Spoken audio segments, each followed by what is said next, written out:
This is a conspiracy channel. Tape 1 of the first creation story. Welcome to the Hush channel.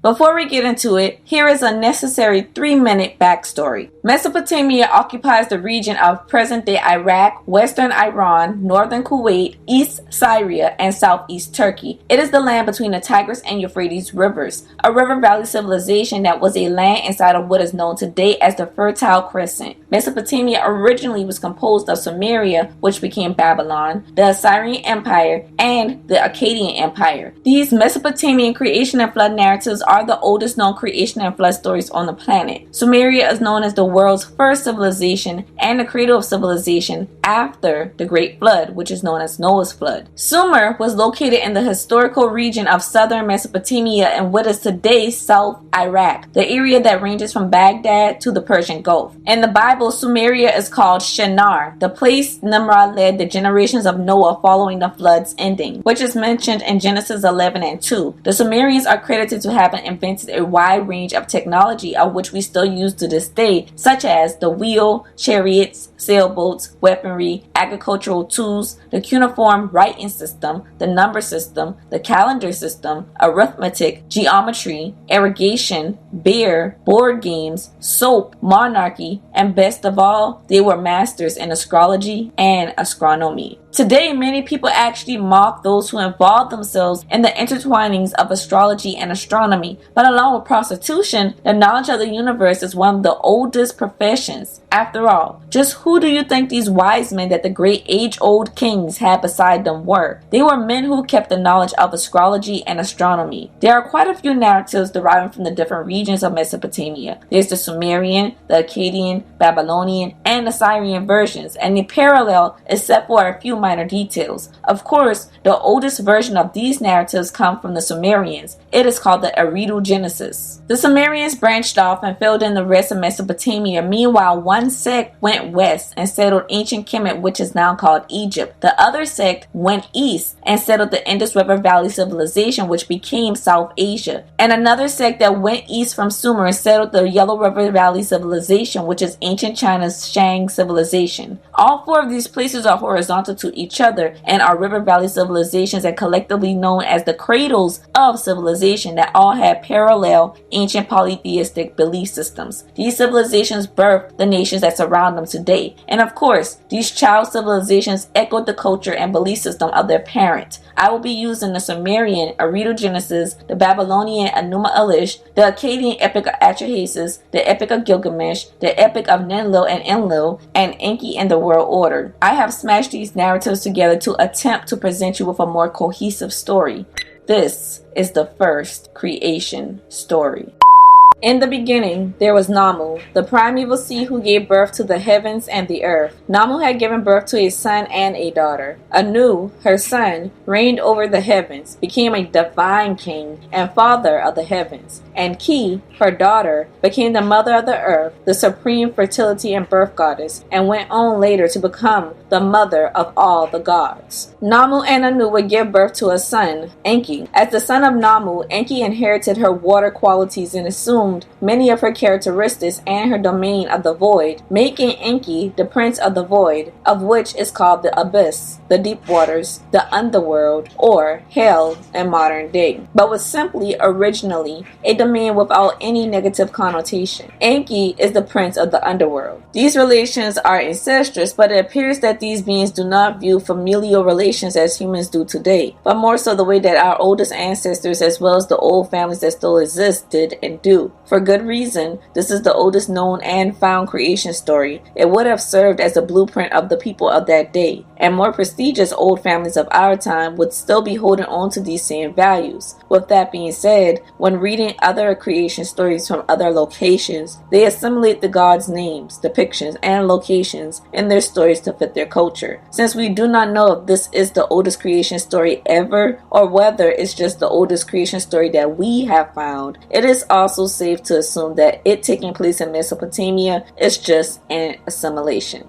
Anu would have another son, but with Ki this time, and this son was named Enlil. When Enlil was born, he separated Anu from Ki, and as a lord and prince, took the domain that dwelled between Anu and Ki, which was the air, crowning him as the prince and the lord of the air. But Anu gave Enlil dominance over the earth and the other children that were birthed by Ki and Namu, known collectively today as the Anunnaki, a compilation of Anu and Ki's name. With the ultimate domain and authority over the earth and the other Anunnaki who resided on earth, Enlil was not only the prince and the lord of the air, but also the prince and the lord of the earth. Enki and Enlil are brothers. They have the same father, Anu, but Enlil's mother is Ki, and Enki's mother is the primeval sea, the first being in existence. Long ago, before humans roamed the earth, the lesser gods known as the Ajiji bore the brunt of the work, doing all the heavy laborious tasks that needed to be done. The Ajiji were tasked with cultivating the earth to prepare it for sowing, planting, and digging canals for water to feed the earth. They were to make earth habitable and homely. In some texts, the Ajiji are the children of Enlil. In other texts, they are simply lesser gods. It is possible that they are both lesser gods and children of Enlil. The Ajiji come in all shapes and sizes, different species of them. Some of them are the Greys, which are the big-headed gray aliens that we know of today, but still yet, a lot of them bear not even the slightest resemblance to the Greys and are not of the same species. After working for a while, the Ajiji were not happy. They became miserable and constantly complained to the higher Anuna gods. The Ajiji cried that their work was heavy and troublesome. The higher ruling Anunnaki gods that controlled the Ajiji gods at that time were King Anu, Enlil, Enlil's son Ninurta, and Anugi, who was the controller of the canals. The gods decided to rearrange the management positions on earth in order to properly divide up all the lands and ruling positions between Anu's sons. They did this by drawing lots, which is a process of making a random selection. In Sumerian mythology, a me,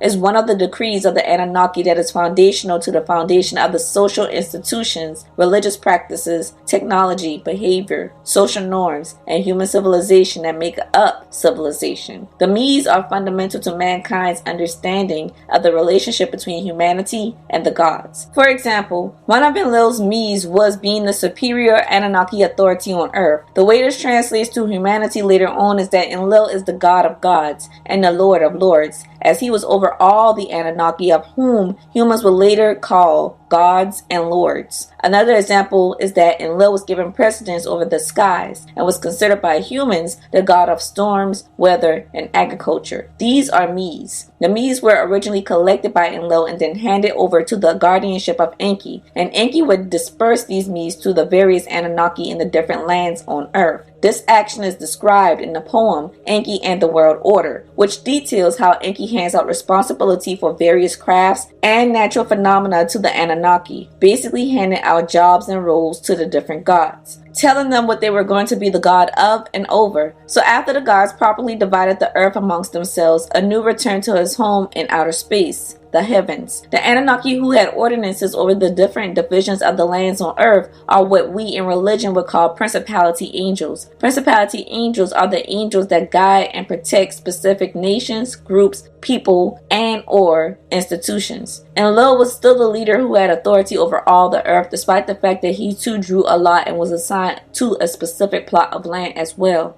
Meanwhile, control of Central and Lower Africa, as well as the sea and fresh waters amongst the earth, was innately inherited by Enlil's wise half-brother Enki, known by the other Anunnaki as the Far-Sighted One. Enki, being called the Far-Sighted One, plays into a lot of occultism, with the Illuminati Eye and the Eye of Horus, as Enki was Osiris and Horus in ancient Kemet. Enki was born with this water domain because he assumes the responsibilities and domain of his mother, Namu, who was the primeval sea and the first being. It is said that Enki, Namu, Ki, and a variety of beings subservient to Enki called chthonic beings, which are underworld entities, had always dwelt in the deep waters, so Enki did not obtain his water domain by drawing lots. He inherently always had it as Namu's son. This is why Enki is referred to as the god of the sea and the abyss, which is the underworld, because the deep waters is another phrase for the abyss, and the abyss is another term for the underworld, hell, chaos, chaos, and the void. For these purposes, it makes sense why Enki is depicted as a fish god, a merman. This is the reason why most UFOs become USOs, or unidentified submerged objects. These entities never left Earth. The Anunnaki never left Earth. They still to this day go from outer space to the waters and vice versa, from the waters to outer space. Just research the stories of Vietnam vets and the extraterrestrials and UFOs that they literally saw shoot out from the waters beneath them or dart from the air into the waters below them. Just think about the tales of mermaids that exist in culture spanning the entire world. Think about the different water entities and dragon reptilian-like myths in general that span the entire world. And then wrap your mind around how only 5% of the ocean is explored and charted, while 71% of Earth is water and 96.5% of Earth's water is in the oceans. You also have to keep in mind that Namu was a water entity. She is the mother of all the reptilians, all the dragons, meaning the reptilians are all variations of water creatures and they are able to sustain themselves while underwater without issue. If the Anunnaki never left, and most of them are not walking amongst mankind in the form of mankind, where would they be able to comfortably reside on Earth? Underwater. It is where humans naturally cannot exist due to our biology and our limited technology, even in modern day. The Dogon of Mali and West Africa previously had contact with the Anunnaki and thus knew all about the Sirius star system before modern technology allowed the rest of mankind to. The Dogon noted that the lizard people who visited them actually required a body of water to sustain themselves, despite them being able to sustain and maintain themselves outside of water. This is why everything the Anunnaki created, which is every living thing on this planet, needs water to sustain itself, because the source is water. The source is Namu. Imagine Earth is inside of a dome, and the floodgates of heaven are literal floodgates, literal mechanisms that keep the waters from seeping into the dome. Namu is the water that surrounds the Earth, but this water is alive, and not metaphorically. After the Enuma were given their meeds, Anu departed, and then the Anunnaki returned to the lower areas of the earth known as the Abzu. And it was there that these gods proceeded to overwork the poor Ajiji gods as they had done before. In the Abzu, the Ajiji were forced to dig canals to run water to barren areas of land. They raised mountains of soil and worked under the ground. Meanwhile, in Sumeria, the Ajiji there dug out the Tigris and Euphrates waterways. The Ajiji counted being overworked for 40 years day in and day out, and they grumbled constantly amongst themselves about all the masses of soil that they had excavated. It is unclear here as to whether the correct translation in the text says 40 years or whether it says 40 years over the originally agreed time, or if it says 3,600 years that the Ajiji were overworked. Now the Abzu is described as the lower lands or underworld. In this context mentioned, the Abzu is the land underneath the surface of the entirety of the earth. This is the area which in different literature is referred to as the underworld, chaos, the abyss, the hollows of the earth, the void, and hell. So in this section, already read, the Enuma gods return to their places all over the earth to oversee that the Ajiji tend to dig in canals all over the earth underneath its surface. But there are other contexts of which Abzu is used throughout these narratives, so I will explain briefly. Abzu also means the sentient sea. Only in the Babylonian narrative is the Abzu personified as an entity and the lover of Namu. Otherwise, the Abzu is detailed as a location in the other narratives. When Abzu is used to refer to a surface land location that Enki is in control of, this area is Africa, specifically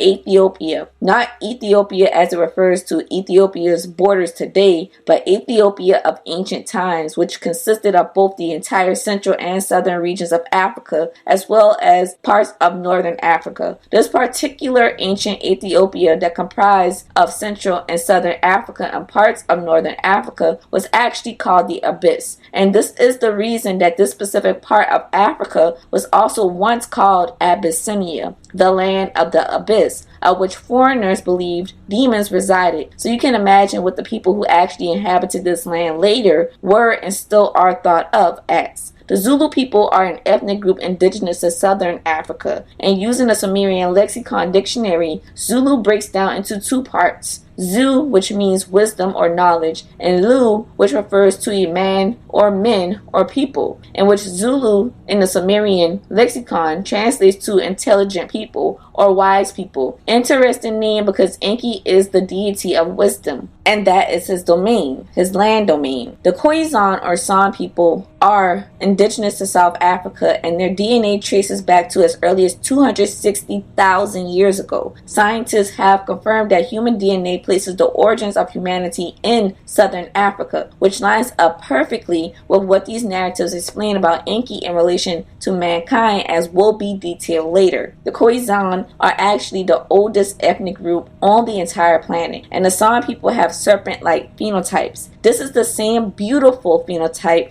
that the Sumerians themselves said Enki had. It is not mere coincidence that the Khoisan people have a similar belief system to that of the Mesopotamian creation narratives. It is also not a coincidence that the characteristics, abilities, and story of the supreme deity of a lot of that region parallel with Enki or have similar names to Enki, such as Enki, which is the supreme deity of the Maasai ethnic group who dwell in Kenya and Tanzania, which are countries inside of Africa. As far as the canals that Ajiji dug, the Okavango Delta of Botswana is the actual remnants of the canals that the Ajiji channeled in the lands of the Abzu. These canals remain to this very day with their ancient contours gouged into the earth as visible evidence. These ancient canals can be viewed on Google Earth running from the Okavango Delta in Botswana, southern Africa, which once must have been an enormous inland lake or sea. There are over 150,000 islands in this delta, and approximately 260,000 mammals and over 400 bird species can be found there, making it one of the most wildlife-rich areas in Africa. I will paste the longitude and latitude in the description so you can copy and paste it into Google and take a look at the Ajiji's work for yourself. These canals all seem to end abruptly at where the boundary of the huge inland lake or sea must have once been, and they would have been used to transport water to crops that were to feed possibly millions or even billions of Ajiji and later human workers. Obviously, this abrupt end of construction ends because, as the story follows, the Ajiji simply could not take it anymore and decided to go pay Enlil a visit to have a serious chat with him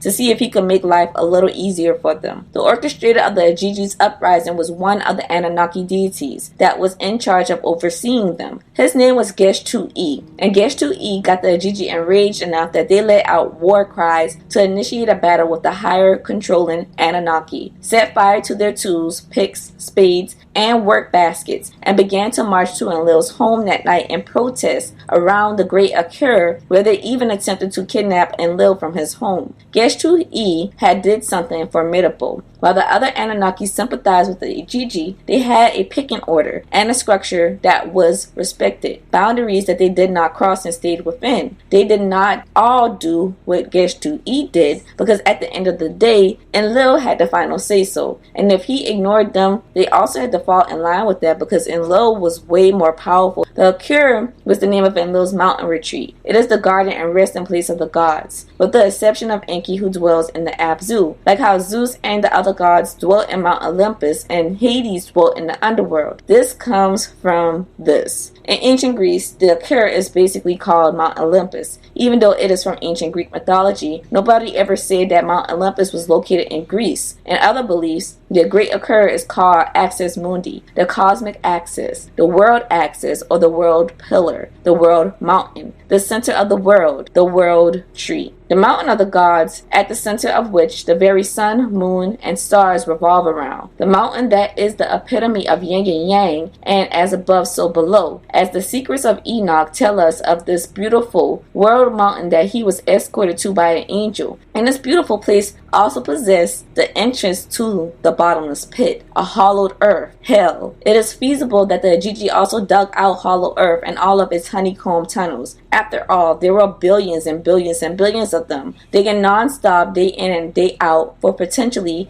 3,600 years. East and South Asian belief systems such as Hinduism, Jainism, and Buddhism call the Great World Mountain Sumeru, or Mount Meru. And according to these belief systems, Mount Meru is the most beautiful place one's eyes can land on. It is adorned with precious crystal and jewels of all colors. It's always nice to take notes on what the Hindus believe, because Hinduism is the oldest surviving religion in the world at over 4,000 years old. And Hinduism itself is a religion that formed from a compilation of even older older belief systems smashed into one. So the Hindu Vedas, which are the oldest texts in Hinduism, these hold a lot of antediluvian information that was thought to be lost and hidden. A lot of East Asian temples were actually structured in reverence to Mount Meru in mind. Look at Angkor Wat, once a Hindu temple, now a Buddhist temple. It has 5 central towers to represent the 5 peaks of Mount Meru. Up until the 1700s, world maps did actually show a land in the North Pole named Mount Meru. It was said that there were 4 to 6 major world mountains where humans could go to speak and meet with their gods, the same way Moses had done when the Bible says he went to the top of Mount Sinai and disappeared into the clouds when he meant to meet God, and stayed up there for 40 days and 40 nights in order to receive the 10 Commandments. I do want to know that the number that represents Enki is 40. Mount Sinai is one of these sacred world mountains. According to legend, in the center of all these sacred world mountains is one major mountain, the most important and most sacred mountain, and that is the Great Iker. And Iker is basically where all our alien gods dwell. And you know how when you look at the stories of people who have been abducted by UFOs, they often speak of how all the electronics start acting funny, and all the metal objects around them fly towards whatever direction the spaceship is at because of the spaceship's magnetic pull. Personally, I believe this magnetic pull of alien spacecraft is why compasses point north, because that is where all our alien Anunnaki gods and their spaceships are at. The control center, the mothership at the center of our planet, this great world mountain, the Great Iker. It does seem there were lesser Ikers that were not in the center of the world that were dedicated specifically to certain Anunnaki gods, Ikers that served as resting places for certain Enuma entities in the lands that they supervised, and these took the form of ziggurats, whose remnants can still be found scattered in the present-day countries of Mesopotamia. There are 32 known ziggurats, 28 in Iraq, and 4 in Iran. However, there are other structures that are simply called step pyramids that are kind of the same thing as ziggurats, or ziggurats being a type of step pyramid. And these step pyramids are located in Egypt, Nigeria, Sardinia, Europe, Mesoamerica, and areas where pre-Columbian civilizations such as the Mayans, Aztecs, and Toltec indigenous resided, in Illinois, in Cambodia, and Indonesia. Gesh-2-E obviously sympathized with the Ajiji and had enough of seeing them suffer, and conjured up a plan to relieve the Ajiji of their sorrows. The problem had been, and would always be to this very day, that even if the higher Anunnaki sympathize with lower beings and disagree with Enlil's actions and treatment of them, they would have to turn a blind eye to these things because they respect authority, organization, and roles. Enlil had ultimate control and the ultimate say-so. They all fell in line for the most part, despite having their own personalities and doing things that sometimes would not align with Enlil. They stayed within certain boundaries. To outright side with the Ajiji and assist them with a rebellion, however, that was bold. The Ajiji's uproar and protest woke Enlil from his slumber. He was actually sleeping. And Enlil's gatekeeper named Kalko had thankfully been able to lock the gate to prevent the Ajiji from storming in and successfully kidnapping Enlil. When Enlil was awakened, he acted with haste and quickly organized for weapons to be brought to his home. Enlil was now panicking because of his own offspring. A servant of Enlil named Nusku noticed this and suggested that Enlil call King Anu and also send a message to Enki asking for Enki to provide support for Enlil. This was done, but still in the back of Enlil's mind, he saw the revolt as the Ajiji having the mere audacity to dare oppose him. Enlil is a tyrant of an authority figure, and he is very short-tempered and very black and white about everything,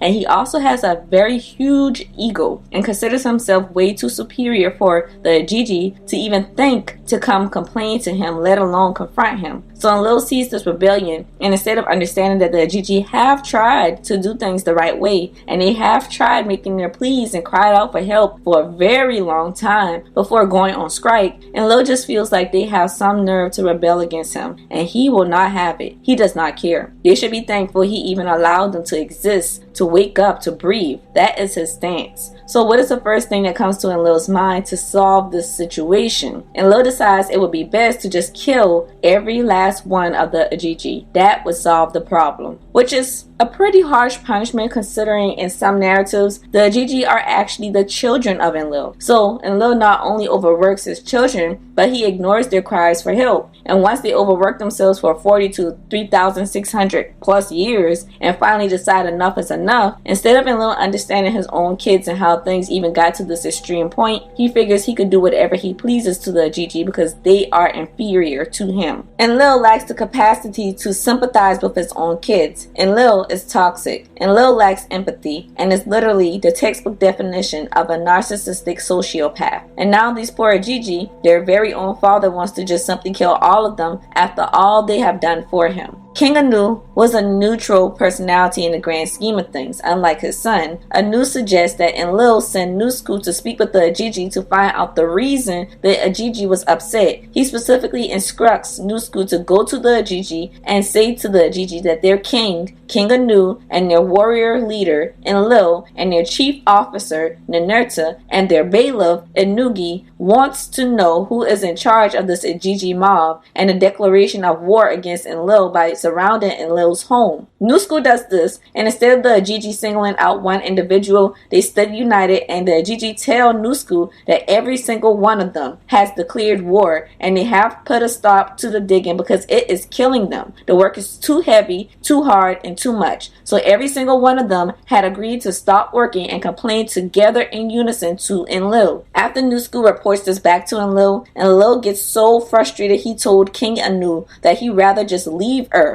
and return to outer space, return to the heavens, and leave Anu in charge to take control of the Ajiji situation. Then, while still in a fury and temper tantrum, Enlil suggests Anu to call upon the Anunnaki troublemaker who was responsible for riling up and leading the Ajiji into rioting and making an example of him by killing the Anunnaki leader of the Ajiji in front of the others, meaning in front of the Ajiji and all the Anunnaki who was present. Anu, however, was actually annoyed by Enlil's behavior and abruptly asked him how he could actually blame the Ajiji when he knows how extremely difficult the Ajiji's work is, and on top of that, they all heard the Ajiji's cries of pain as they labored and they collectively declared to ignore them. Remember, they respect the order of things, so Anu gave his son this domain, Earth. So, despite how he felt about Enlil's actions, that is his son's business. He's letting him be his own being. Anu tells Enlil that in all fairness, the Ajiji have every single right to complain to their ruler and approach his home on top of that. Enlil, of course, was very unhappy with his father's comments to him. Enki, who had been standing aside deep in thought this entire time, finally spoke up and agreed with King Anu, and then proceeded to ask Enlil why he would blame the Ajiji when it is obvious they are overworked, and that they all did in fact know the Ajiji were overworked and crying out for help, but they all still collectively decided to ignore them and have the Ajiji continue to work. After all, if Enlil did not respond to the Ajiji's complaints, Enki and the other Anunnaki who supervised the Ajiji could not respond to the Ajiji's complaints either. Enki then tells Anu that he has a solution to the entire problem. The solution would be to call Ki, to ask Ki to assist him, Enki, in creating a mortal humanoid that can instead do the heavy labor that the Ajiji were complaining about. Remember, Ki is the sister of Enki, Enlil, and Anu, and Ki is also mother to the children for all three of these male entities. She is the birth goddess and considered Mother Earth. Her and Enlil together had previously created all the plants and animals on Earth. Our ancestors called these beings deities and gods, and rightly so, as they did create humans and are so technologically advanced. Why wouldn't our ancestors see them as gods, right? But this part right here is where you need to understand that these entities come from somewhere that is not Earth and decide to settle on Earth and claim it as one of their own planets. So they are aliens. The heavens is just another term for outer space. Angels are beings from the heavens, and aliens are beings from outer space. These terms are interchangeable. It is all semantics, perspective, and programming. Though Enki was considered the deity of the underworld, the deep waters, civilization, wisdom, freshwater, crafts, magic, exorcism, healing, virility, sex, fertility, art, trickery, mischief, and creation, through this narrative, you will find out just why he was coined as the deity of all these things. End of tape 1.